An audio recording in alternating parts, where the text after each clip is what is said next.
tahimik sa ano.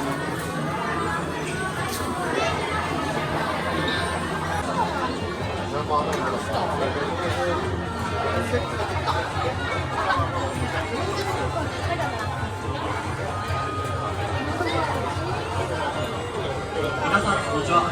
ポケモンセンター情報局です。今回の情報局はポケモンたちのパラミナ付きマスコットについてだね。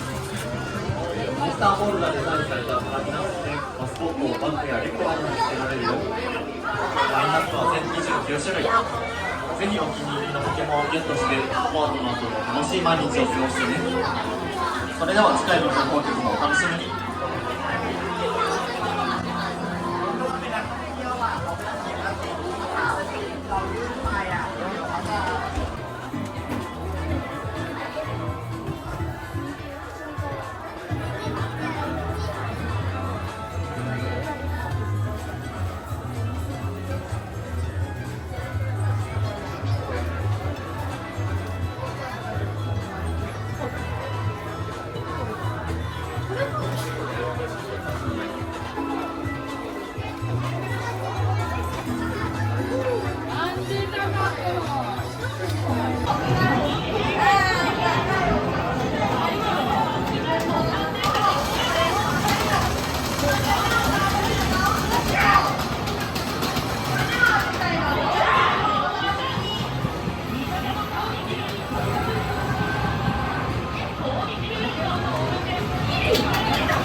名前どうも。ポ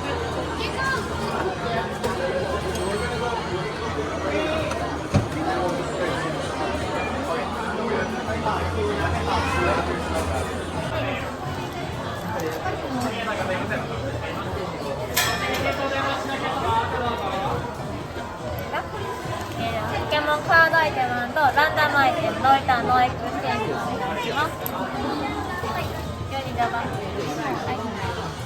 では S サイズ500円です。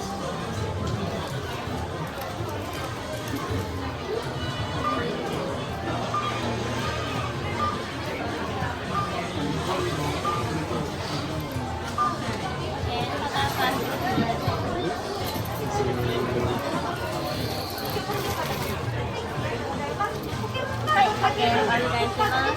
では2005円は席保管に間が